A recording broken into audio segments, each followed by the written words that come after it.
అదే RTV app వార్తల్ని క్షణాల్లో చదివే అవకాశం ఉంటుంది. ఒక న్యూస్ పేపర్, ఒక టెలివిజన్ ఛానల్ మీ చేతుల్లో ఎప్పుడూ ఉంటాయి.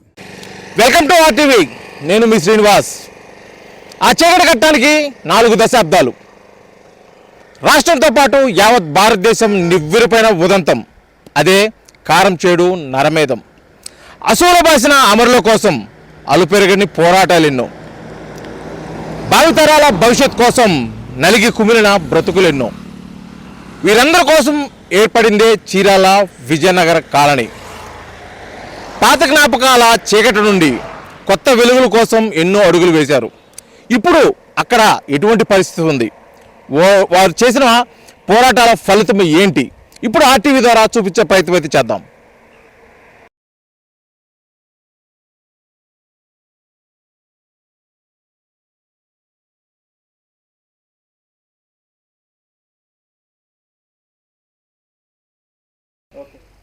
ప్రస్తుతం మనం చీరాల విజయనగర కాలనీలో ఉన్నాం. అదే కారంచేడు మృత విధుల రుద్రక్షేత్రం దగ్గర అయితే ఉన్నాం. రేపటికి సుమారు అంటే 4 దశాబ్దాలు 40 సంవత్సరాలు అవుతుంది ఆ మారణ హోమానికి. దానికి సంబంధించి ఇప్పటికే ఇక్కడ విజయనగర కాలనీ వాసులు అయితే ప్రతి సంవత్సరం కూడా దానికి సంబంధించి కొన్ని కార్యక్రమాలు కూడా చేసుకుంటారు. ఇప్పుడు ఆ కాలనీకి సంబంధించిన వారు, అదేవిధంగా ఆ కారంచేడు సంఘటనప్పుడు ప్రత్యక్ష సాక్షులు, తర్వాత ఇప్పుడు భావితరాల కోసం వారు ఏర్పాటు చేసిన బాటలకు సంబంధించి ఇక్కడ ఎవరెవరైతే విద్యార్థి అంటే బాగా చదువుకొని అదేవిధంగా ఉన్నత విద్యను అభ్యసించడంతో పాటు ఉద్యోగాలు అదేవిధంగా స్థిరపడిన వారు కూడా ఇక్కడ చాలామంది ఉన్నారు. అసలుకి ఆ సంఘటన నుంచి వీరు ఏం నేర్చుకున్నారు, అసలు వీరు ఏమనుకుంటున్నారు, వారి మాటలు తెలుసుకునే ప్రయత్నం అయితే ఇప్పుడు చేద్దాం. సార్ చెప్పండి, మీరు కారంచేడు సంఘటన జరిగి ఇప్పటికి 40 సంవత్సరాలు. నాకు తెలిసి మీరు ఆ సంఘటన అప్పుడు ప్రత్యక్ష సాక్షిగా ఉన్నారు. అప్పుడు జరిగిన సంఘటన దురదృష్టకరం. కాకపోతే అక్కడ ఏం జరిగింది, మీరేం చెప్తారు?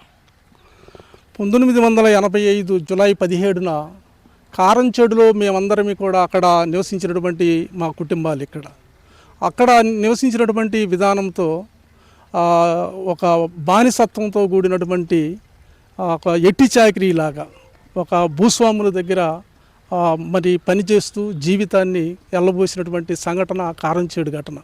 ఆ కారంచేడులో విచక్షణారహితంగా ఎవరికైతే ఊడిగం చేస్తూ బ్రతుకుని ఎల్లదీసామో ఆ కుటుంబాల్లో మరి ఉన్నటువంటి కమ్మ భూస్వాములుగా చెప్పబడుతున్నటువంటి ఆ ఊరి భూస్వాములు ఒక పథకం ప్రకారం విచక్షణారహితంగా 6గురిని వేటాడి ఆ పల్లె మీద పడి అతి దారుణంగా నరికి చంపినటువంటి సంఘటన కారంచేడు ఘటన. ఆ ఘటనలో 6గురు చనిపోవడం, తర్వాత ఎవరైతే ప్రత్యక్షంగా కొడుకుని చంపుతుంటే కళ్ళారా చూసినటువంటి తల్లి ఆలిసమ్మను ఒక పథకం ప్రకారం ఇక్కడికి వచ్చిన తర్వాత కూడా మేము గృహాలు నిర్మించుకునే క్రమంలో కిరాయి అంతకులతో ప్రోద్బలంతో ఇక్కడ ఆమెను చంపడం, అది ఆ ప్రోద్బలం కమ్మవాళ్ళు వడ్డీలు నాయడం అనే వ్యక్తి తన కొడుకుని చంపుతుంటే కళ్ళారా చూసినందుకు ఆమెను కూడా చంపటం, సాక్షిగా ఆమెను కూడా ఇచ్చేయటం జరిగింది. ఆ క్రమంలోనే మేము అనేక విధాలుగా అక్కడ నివసించలేము, మాకు ప్రత్యామ్నాయంగా పూర్తి పునరావాసం కల్పించాలి ప్రభుత్వం మీద మేము అనేక విధాలుగా అనేక డిమాండ్లు చేశాం.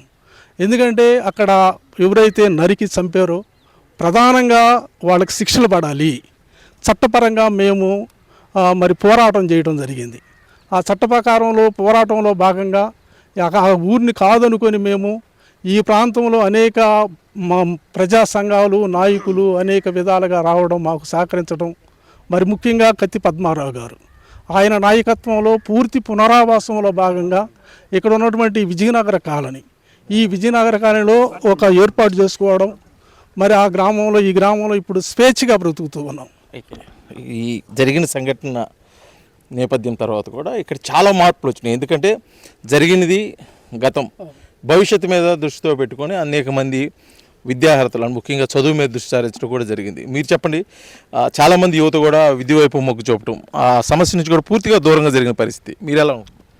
ఆ రోజున జరిగిన సంఘటన తర్వాత కారంచేడు నుంచి ఏదైతే చీరాల విజయనగర కాలనీలో ఏర్పాటు చేసుకున్నటువంటి బాధిత గ్రామం ఏదైనా విజయనగర కాలనీ ఉందో ఇక్కడికి వచ్చిన తర్వాత అప్పుడు పిల్లలుగా ఉన్నటువంటి వాళ్ళు యువకులుగా ఉన్నత విద్యను అభ్యసించి అనేకమైన ప్రభుత్వ రంగ ఉద్యోగాలు సంపాదించుకోవడం జరిగింది. అది గ్రూప్ 1 ఆఫీసర్లు కావచ్చు, సిఐలు కావచ్చు, ఎస్ఐలు కావచ్చు, అదేవిధంగా డాక్టర్స్, ఇంజనీర్స్, ఈ విధంగా అందరు చాలామంది యువత అక్కడ గ్రామం నుంచి పట్టణానికి వచ్చి ఆ సంఘటన ద్వారా వచ్చిన తర్వాత ఈ గ్రామంలో బాగా విద్యావంతులు ఎక్కువగా ఉండటం, దాని ద్వారా చైతన్యం ద్వారాగా కొంత రాబోయే రోజుల్లో కూడా కొంచెం ఉపాధి సూచించే పరిస్థితిలో ఉన్నారు. అంతేకాకుండా చైతన్యానికి పునాదిగా ఉన్నటువంటి విజయనగర కాలనీ. అయితే జరిగిన ఇప్పుడున్న పరిస్థితులు మీరు చెప్పారు, చాలామంది గ్రూప్ 1 ఆఫీసర్లు, సిఐలు, ఎస్ఐలు, డాక్టర్స్, ఇంజనీర్స్గా ఉన్నారు. ఈ విషయాన్ని తెలిసినప్పుడు మీరు ఏ విధంగా ఫీల్ అయ్యారు విజయనగర కాలనీ వాసులు? మాకైతే అప్పుడు జరిగిందైతే సంఘటన అయితే దురదృష్టకరమైనప్పటికీ ఈ విధంగా డెవలప్ అవటం, చైతన్యవంతం అవటం అయితే మాకు చాలా గర్వకారణంగా ఉంది. ఈ గ్రామం నుంచి ఈ సంఘటన ద్వారానే అనేకమైన చైతన్యమైనటువంటి అనేక కుల సంఘాలు కావచ్చు, ప్రజా సంఘాలు కావచ్చు, అనేక రకమైన సంఘాలు కూడా ఏర్పాటు చేయడం కూడా ఈ సంఘటన ద్వారా ఏర్పడినందుకు మాకు చాలా ఆనందంగా ఉంది. మీరు చెప్పండి, ముఖ్యంగా జరిగిన సంఘటన నేపథ్యంలో కూడా ఏర్పడినటువంటి చీరాల విజయనగర కాలనీ వాసులుగా అప్పట్లో సుమారు ఒక 400-500 మంది కుటుంబాలు మాత్రమే వచ్చారు. ఇప్పుడు కొన్ని వేల కుటుంబాలు అయిన పరిస్థితి. అక్కడి నుంచి జరిగిన సంఘటనల నేపథ్యంలో ప్రభుత్వం నుంచి ఎటువంటి సహాయ సహకారాలు అందినాయి? దాన్ని పూర్తిగా అందినాయా, ఏమన్నా మీకు బ్యాలెన్స్ ఉందనిపిస్తుంది? ప్రభుత్వం నుంచి అప్పుడు అందాల్సినటువంటి దాంట్లో చాలామందికి అందినప్పటికీ ఇంకా చాలామందికి అందాల్సినటువంటి ఉంది. ఎందుకంటే అప్పుడు ఇంటికి 1 ఎకరం పొలం అని చెప్పి ఉన్నారు, కానీ ఇంటికి 1/2 ఎకరం పొలం కొంతమందికే ఇచ్చారు. ఆ తర్వాత అన్న కత్పద్మారావు గారి నాయకత్వంలో అనేక సార్లు ఈ రాష్ట్ర ముఖ్యమంత్రికి కానీ కలెక్టర్లకు కానీ అనేక రకాలుగా తెలియజేయటము, ఇక్కడ ఉన్నటువంటి గ్రామంలో ఉన్నటువంటి అనేక రంగాల్లో మరి ఇక్కడ ఇండస్ట్రియల్ ప్రాజెక్టు ఇక్కడ పెట్టారు అప్పుడు, స్వయం కృషి ప్రాజెక్ట్ అని. ఆ స్వయం కృషి ప్రాజెక్టు ప్రభుత్వ వైఫల్యం వల్లే అది నిర్వీర్యం అయిపోయింది. అప్పట్లోనే 70 లక్షల రూపాయలు పెట్టి స్వయం కృషి ప్రాజెక్టు పెట్టేసి అప్పట్లో యువత మొత్తానికి స్కిల్ వర్క్లు అంటే కార్పెంటరీ కానీ, వెల్డింగ్ కానీ, ట్రంక్ బాక్సులు కానీ, సోప్స్ తయారు చేయటం, రీఫిల్స్ తయారు చేయటం, మరి తర్వాత ప్రింటింగ్ ప్రెస్, రేడియోలు తయారు చేయటం, టీవీలు తయారు చేయటం, అనేక స్కిల్ వర్కులు నేర్పించడం కోసం స్వయం కృషి ప్రాజెక్టు పెట్టి మరి అప్పుడు యువతకి నేర్పించినప్పటికీ నేర్చుకున్న తర్వాత ప్రభుత్వం వైపు నుంచి మరి ఫండ్స్ రాకపోవడం వల్ల ఆ ప్రాజెక్ట్ మొత్తం నిర్వీర్యం అయిపోయి ఈరోజు ఆ ప్రాజెక్టే లేకుండా పోయింది. అయితే జరిగిన ఈ సంఘటన 40 సంవత్సరాలు పూర్తిగా వస్తుంది. ఇప్పటికీ విజయనగర కాలనీ వాసులకు ప్రభుత్వం నుంచి రావాల్సినవి ఇంకా అందని పరిస్థితి ఉంది.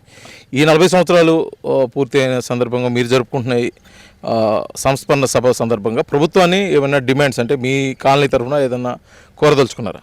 కాలనీ తరఫున ఏం కోరదలుచుకున్నామంటే ఇంకా మిగిలినటువంటి కుటుంబాలకి ఖచ్చితంగా భూమి అనేది పంపిణీ చేయలేదు. తప్పనిసరిగా ఎవరికైతే భూమి రాలేదో వారందరికీ కూడా ఖచ్చితంగా భూమి ఇవ్వాలి.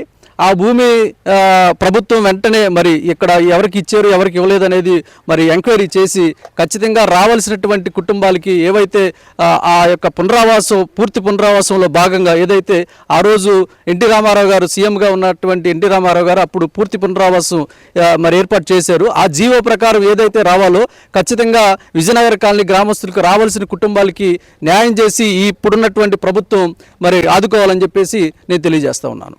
ఇది కారంచేడు మృతుల వీరులకి రుద్రక్షేత్రంగా ఉన్నటువంటి చీరాల విజయనగరం కాలనీ వాసులు ఇప్పుడు సంఘటన జరిగి 40 సంవత్సరాలు అయినప్పటికీ అనేక రకాలుగా ప్రభుత్వం నుంచి సహాయ సహకారాలు అందుతున్న జరిగిన సంఘటన దురదృష్టకం.